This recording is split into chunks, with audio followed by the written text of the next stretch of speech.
Welcome or welcome back to Running Strong. Today, I want to talk about squats and how we can use different varieties of squatting to improve your running performance. My name is Will Frantz. I'm a running coach and a strength coach. And my goal with this podcast, as well as all of the information I put online, is to help you train a little better so you can improve your performance as a runner, whatever that may mean for you at the moment. Whether you're looking to get faster or run a little longer or get through an injury, I want to help just like I help the people I coach.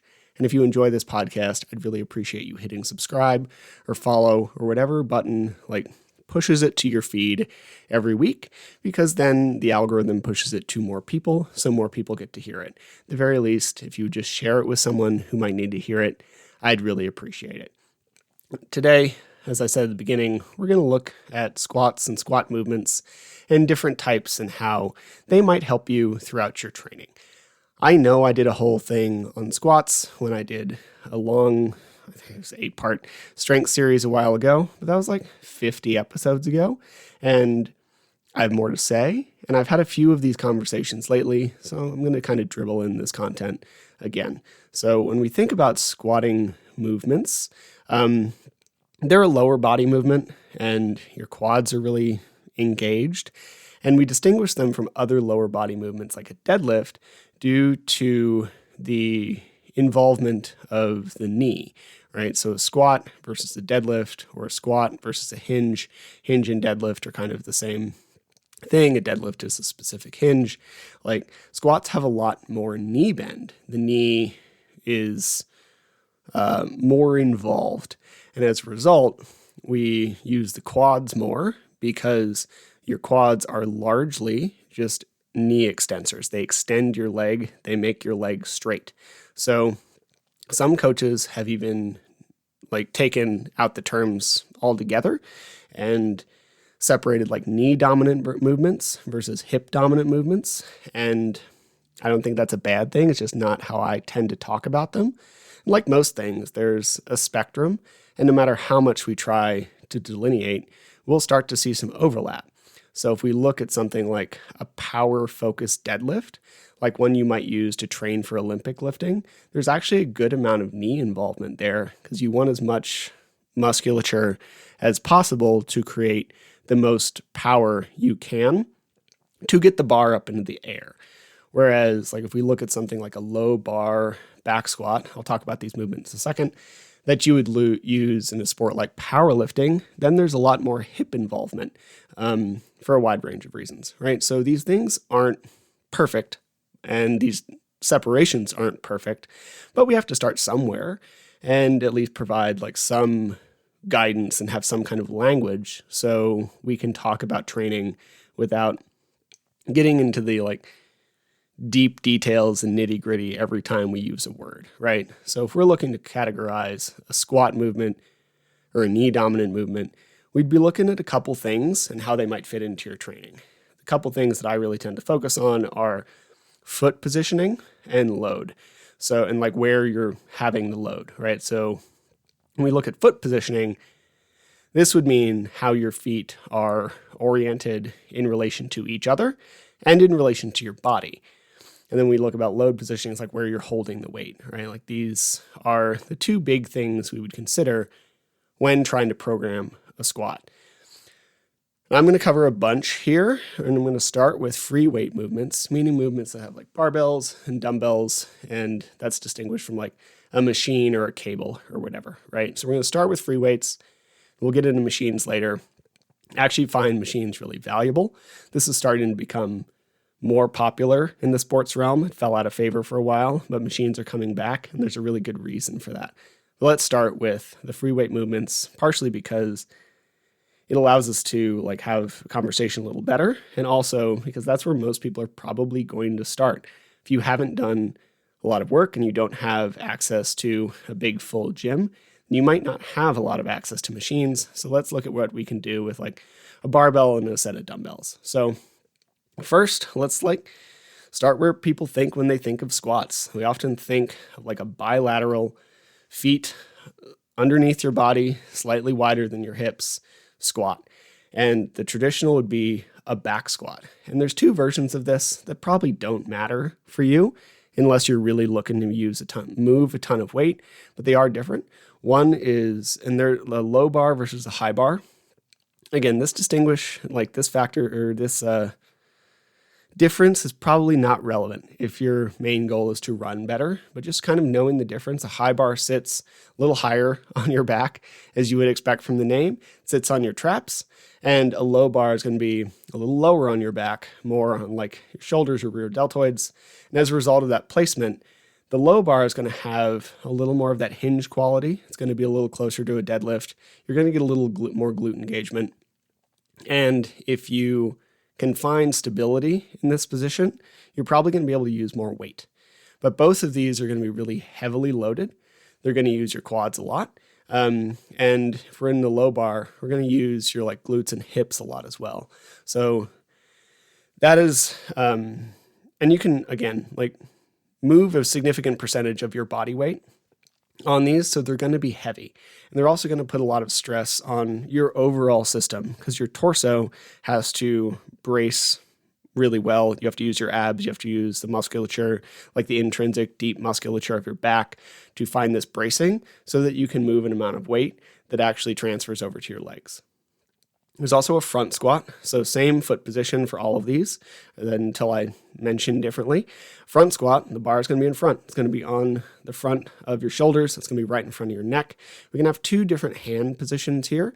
And in terms of making your legs stronger, one is not better than the other unless you find one much more comfortable than the other, or unless you have like goals to do Olympic lifts in the future, which there's reasons for that, but not a conversation for today, then it doesn't really matter. There's a version where you like have your arms kind of crossed and you grab the bar, or there's like this one that if you ever watch weightlifting in the Olympics that they do for these front squat movements where they catch it with their fingertips, right? And this is really uncomfortable for a lot of people, but I do find a lot of usefulness out of a front squat because one, it targets your quads really well, so it does have a lot of carryover to the muscles we really care about in running. It also targets your upper back. Like a lot of people are going to fail in a front squat much more at the upper back before they're going to fail in something like a back squat, where that might be lower back or actually legs, right? So in running, we actually really do care about that upper back position, especially for creating power or holding a pack in like long trail runs. So I like front squats a lot for that reason. And then moving the weight even farther forward, there's what's called a zercher. This is also tends to be uncomfortable. You're actually holding it like, have your arms out in front of yourself with your hands in front, arms at like 90 degrees next to your side.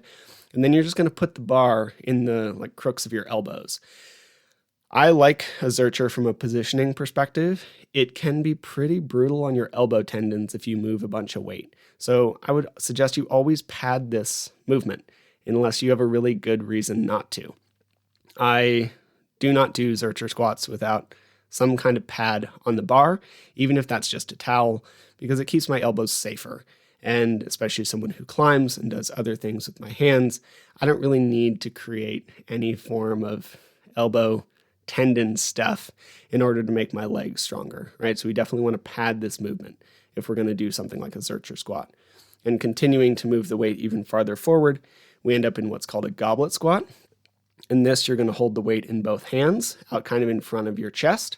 You do want it to be kind of on the bone structure of your forearms, but again, the weight's even farther forward. And we're not going to be able to load this as much as we can the other movements, because one of the limiting factors here is going to be your biceps.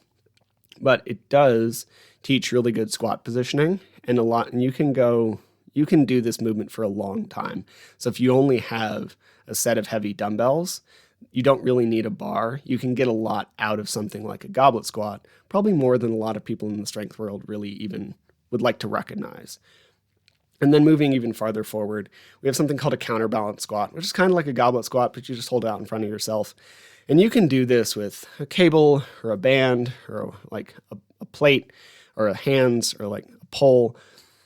This is more for either like teaching squat movements or returning to movement, or we're coming back from injury, counterbalance squats are an incredibly useful movement. It is rarely going to be an instance, unless we are just really deconditioned, which is probably not the listenership of this podcast, but it's probably not going to develop a lot of strength, but it can return us from injury, and it can help us get back to movement. Now, the reasons we care about these positions in something like a bilateral squat as far as the weight is because your body is going to move to compensate for where the weight is. So if the weight is behind you, you're going to lean forward. We're going to get longer glutes. You're going to find more drive through the back side of your body. If the weight is farther forward, you're going to shift your weight backwards a little more into your heels, and you're going to get a little more engagement on the front, so you'll get more quads, right? So you'll often hear people talk about how if you look into strength work, how a back squat and a front squat, the front squat works the quads more, and that's just because of the weight positioning and how your body is compensating. So depending on you and your movement proclivities and exactly how your ankles work, different positioning can be helpful for different people. We can also use these positions to just deal with injuries that are unrelated to our goals, right? If you have a really bad shoulder problem and you can't grip the bar in a back squat position without really hurting your shoulder, which is not uncommon. I've had a few people in this instance, or in this situation, then we can use a Zercher squat. We just pad the bar and load that really heavy, and then we can still get really good development out of your legs without having to stress your injured shoulder. All right, so these are kind of our options for a bilateral squat in different ways. And there are probably infinite versions of these things, but we're just kind of touching the basics here as we would expect out of a 20 to 30 minute podcast. So after bilateral foot placement, we also have a split squat where we'll set our feet some separation front to back. A good standard would be if you are down at the bottom with one knee on the ground, think this lunge position that a lot of us are familiar with. Your knees and hips are all going to be around 90 degrees, give or take 10 degrees, right? So we're separated front to back. Our feet are about the width of our hips, maybe even a little narrower because we're trying to narrow the base of support so that we can create some force.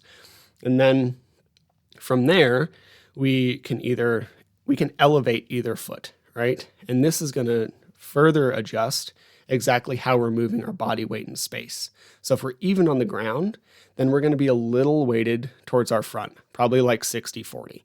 Now, if we elevate our front foot a few inches, and it doesn't need to be a foot, it's 2 to 4 inches, then we're going to force ourselves to shift our weight back in space a little bit. And this can be really useful if we struggle to control our center of mass. This is really common. Think of someone who think if you struggle with Romanian deadlifts, as a lot of people do. A lot of runners, a lot of us are very forward. We're constantly moving forward. So we're ready to use our quads. We have our knee forward moving, and we really struggle to move our weight back. So something like a front foot elevated split squat can really help teach us that pattern and keep our weight in our entire foot while we're shifting our center of mass back in space. On the other end, we have a Bulgarian split squat or a rear foot elevated split squat. These are the same words for different words for the same thing. And we can do different versions of that will help us shift our weight forward. Bulgarian split squats are really good at helping someone to develop speed because they do force you to shift your center of mass forward, pushes your knee forward over your toes, which is not a bad thing for the record, as long as you have good control and good foot pressure. And it will help develop your glutes more, right? So if we're front foot elevated, it's going to push our weight back, maybe a little more development in the quads. And if we're rear foot elevated, it's going to, yes, obviously hit our quads, but we're going to get a little more development out of our glutes as well. We also have the same loading positions as we would for bilateral. We could do a rear foot elevated split squat with a bar on our back. We could do it with a bar in this front rack position. We could do it in a Zercher position. And they all sort of do the same stuff where we can think about positioning the load to position our body in a different way to target whatever we need to target, right?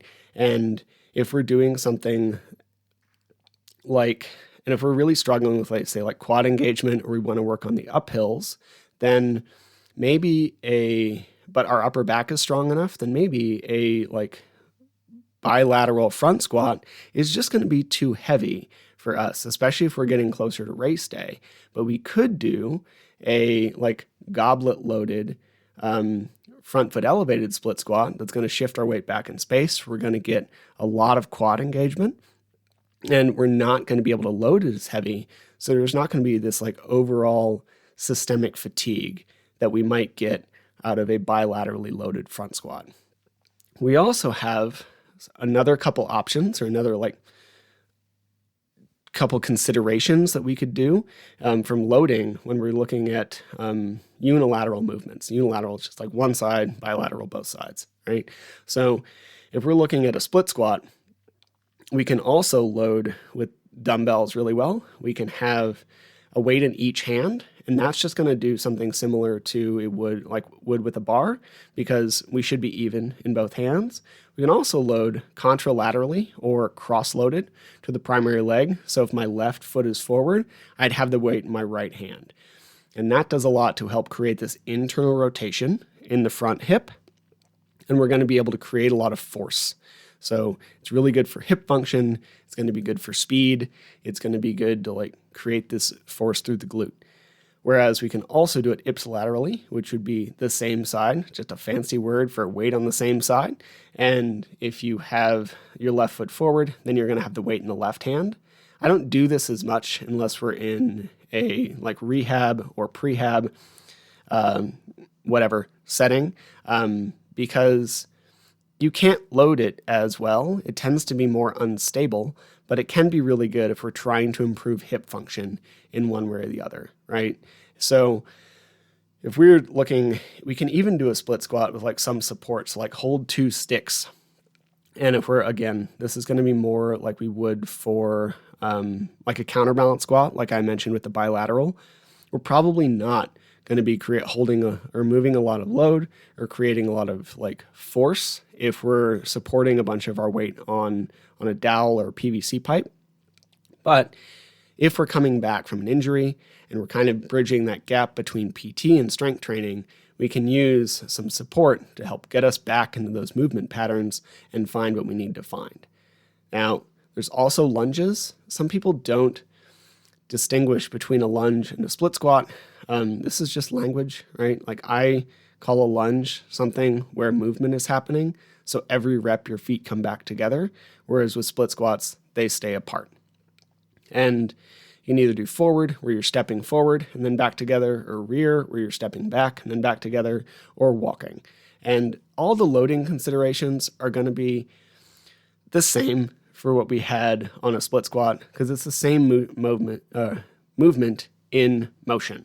So I really like a walking lunge. Arguably, if I had to pick like one squat or knee dominant movement that someone should probably do for the rest of their life, without knowing anything else about them, of course, or like what they need, I would probably pick walking lunges, because it is just an extended version of walking, an extended version of running, where we put the joints through a bigger range of motion under a bigger like load. And it's going to just have a lot more carryover to life than a lot of these other movements. You could do a lot of walking lunges, adjust reps and weight, and be pretty well off in most instances. Now, for both of these, if we're talking like split squats and lunges, there's another version that kind of sits in the middle of these, which would be a lateral lunge or a lateral split squat, where you have your feet next to each other, but significantly wider than we would in something like a front squat or a back squat. And you either step out to the side or shift over to the side. And I like these a lot. Again, partially for hip function, partially for other muscles in your legs. They're really good for like adductors and abductors, and they're just a really useful movement. I probably don't actually program them for myself as much as I should, but they're a really useful movement that I like a lot, and we would typically load these again in any way you want, but I just honestly like a goblet hold out in front for most people, because it's really easy to control, and a lateral lunge is very rarely going to be particularly heavy. It's going to be more higher rep and looking more towards function of the joint than anything else. We also have step-ups. So this is where we start to see things get a little off the general squat pattern, right? Like you're standing in front of a step, and you can load these in various ways. You'd load them the exact same kind of considerations you would with a split squat, because it is, again, more of a unilateral movement. You could do cross-loaded, you could do same side, you could do back, whatever you need, right? And this has obvious carryover to running hills, because you're moving your body weight up in addition to other weight. And I really like dumbbell versions of this. I like barbell versions of this. I particularly like a cross-body version where you're actually next to the box. You step over your center line and then step up onto the box. It gets a lot of engagement through glute med and lateral hip stuff that we often miss when we're running. And it still gets a big drive through your quad. Now, when we look at loading, you'll see some people use a cable machine to load step-ups. I'm not a big fan of this because I don't think where the force is pulling from actually hits the or matches the movement very well. The step up is kind of hardest at the bottom, and it's pulling you vertically. And if you have a cable pulling you forward, then it's just not really pulling well together. I'd much rather us use a dumbbell almost every time. This is not necessarily true, though, for the crossbody variation, because some of the purpose of that movement is this lateral engagement. So having a cable pull you a bit sideways can be helpful. Now, there's other movements that we would qualify as some version of a squat that I'm just going to call them weird squats. There's sissy squats, which are not named for being weak. They're named after King Sisyphus, who in Greek mythology was cursed to push a boulder up a hill for all time. And what we're doing here is just bracing our torso and then shoving your knees way forward over your toes and then squeezing your quads to come back. I rarely program sissy squats for people for a wide range of reasons. I don't think they're a bad exercise. In my day-to-day life, I have access to a machine that I think does a better job. And if we're only working out at home, then I probably just want to make sure we're doing them properly because they can be a lot of stress on your knees. If you do them well, they're a great exercise. You need to brace your torso a lot, really push your knees forward and squeeze your quads to come back, but they can just put a lot of extra stress on the system that I don't always like to risk with a lot of people. And then there's a traditional version of a hack squat. This is more of a deadlift, but instead of standing with the bar in front of you, the bar is behind you. People will also call this a behind the back deadlift. I don't care. Originally, I think, made up by some guy named George Hackenschmidt back in the early 1900s, and it just wrecks your quads. That's what it does. It's a heavy quad movement that you can move a lot of weight through. I like these if you have no access to other things. Like if you only have a barbell and a bunch of weight, and for some reason we're not doing front squats or whatever else, and there's a lot of reasons not to maybe do front squats, then a behind the back deadlift or a barbell hack squat is fantastic. It's just not a thing I program a lot because I usually have access to other equipment that tends to be a little more, let's call it efficient or less awkward. But it's a great movement if we're really looking to hit the quads and you just want to experiment a little bit. We also have various machines that tend to focus on quads or this knee dominant squat movement, right? One is going to be the hack squat machine. And this looks nothing like the original hack squat deadlift. But you're leaning back at a 45-degree angle.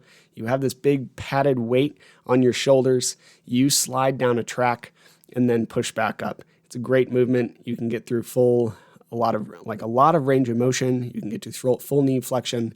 The only note I'd really have is you might be tempted to pick your heels up. And on all squat movements, we want to push through the whole foot. So make sure you keep your heels down. Some hack squats are a lot heavier than others.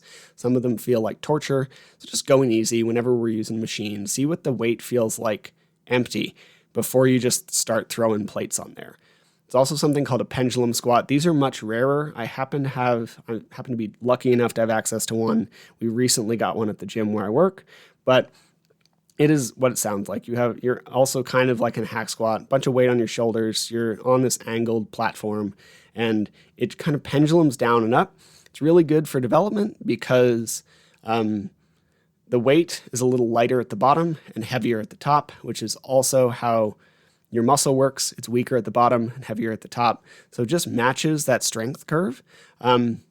Again, not necessary, but nice if you have access to it. Both of the benefits to all these machines is that they take out or remove the requirement for core stability. So if you're feeling tired, or if your back's a little wrecked, or if you just don't have the ability to push a lot of weight on something like a front squat, we can move over to hack squat for a day and get that, still get that muscular engagement out of it and still do work without having to either go light and not develop the legs the way we need to, or risk an injury with a heavy movement loaded elsewhere. Other options that would be in this category are like a Smith machine. It gets too much hate. This is where the bar is like on a track and you can like roll it and catch these safeties or roll it back and then move up and down. There's a bunch of varieties of Smith machine there's more varieties than I'm probably even aware of. It's not my favorite for a wide variety of reasons. I think it gets too much hate in the strength community. I think there's a lot of good use that we can make out of a Smith machine, but I'm rarely a fan of it for something like back squats because you have to follow the path of the bar rather than the bar following the path of your body. And unless you're very dialed in on where your feet need to be and you've done it a lot of times, that's just really difficult to do. So I like this for someone like bodybuilders or someone who's spent a lot of time in the gym and just wants to move a lot of weight. But most of the time, I think we can get something out of something else or better results out of something else. So I will almost never prescribe some kind of Smith machine squat. You also have a leg press, which has the same kind of benefits of a hack squat. This is where you're laying on your back and you're pressing the weight up and away from you. You can do these double leg. You can do them single leg. I actually like them a lot as single leg because we can start to fix or correct or work towards imbalances in our legs and quad strength. And I have used these in programming. This is another thing that's like really good if we're having, if we're tired and just don't have the torso stability to push a bunch of weight in a squat. And then finally with machines, there's a leg extension where you're in a seat and you're pushing a pad up. You're just extending your quads. You're just extending at the knees, right? And I really like these. This is what I would choose over a sissy squat. Because if we really care about that quad development, this is going to do better due to increased stability. But the downside is it does require the machine. There are some benches that have a leg extension on the end of them, which are also great. Right? It's just not a thing I have access to, but there's something that you can pretty easily get for your home gym, or you may have one already. Right? So these are just a general overview of our squat movements and the kinds of things I think of when programming. It's probably more than you need to think of when you program if we're just trying to get in a workout, right? Like if your thoughts are, well, that was a lot. What the hell do I do with all of that? The basic answer is if we're doing strength training, like let's call it twice a week, I should probably do some heavier loaded bilateral movement if we're farther away from our race. Because you'll be able to move more weight and it won't be as overall fatiguing to the rest of your body, and you'll still be able to run really well. Whereas if we're closer to our race, we probably don't want to move those heavy weights through those bilateral squats. Probably want to stick a lot more single leg. Probably want to stick a lot more unilateral. Probably want to make sure that we're Probably pick something like a step up instead of a back squat, because it's just going to not fatigue your overall body as much. Your legs might still be sore, but that's okay. We'll work around that. We can program around that. Or we adjust the weight and the reps accordingly. But we're probably not doing something like a heavy back squat close to race day, because it just creates more fatigue than we want on the entire system.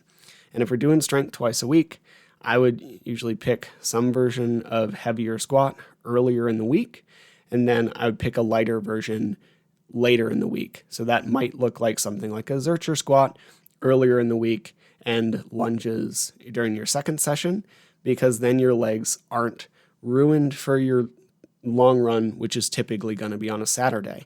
We still want to be able to run well. We still need to program in a way that doesn't detract from our running, but instead adds to it. So I will typically do whatever heavier version of squat that creates more fatigue in the legs earlier in the week. And then we're going to do the lighter version later in the week. So it's not taking away from your long run. It's not taking away from those big miles. And we can still get a good amount of performance in, right? So that's an overview on squats. I realize that's a lot. If you have any questions, please reach out. I'm happy to chat with you about it. If you took anything away from this, do stuff that makes your quad stronger. I realize the internet talks a lot about quad dominance, but most people just aren't moving enough weight for that probably to really matter. Do a bunch of walking lunges. That's great for you. It's really good for your hip function. You'll get good work through your glutes, and you'll make your quads work. And if we had to add something else, you can do some machines. Let's not look negatively on something like a leg extension. It's actually really good for your knees if you do them properly, which is always a key to any of these exercises, right? We just need to do them right and program them in a way that they aren't taking away from the rest of our week. So again, a lot there. If you have any questions, please shoot me a message. I really hope it was helpful. And if you know someone for whom it would be helpful, just send it to them. I'm always happy to chat. And again, I don't charge for initial consultations. If you decide to work with me, there's always a 30-day guarantee, because people on the internet are shisty. So, don't trust them and don't trust me. So I hope you have a great day. I hope you have a great next run, and good luck with your training.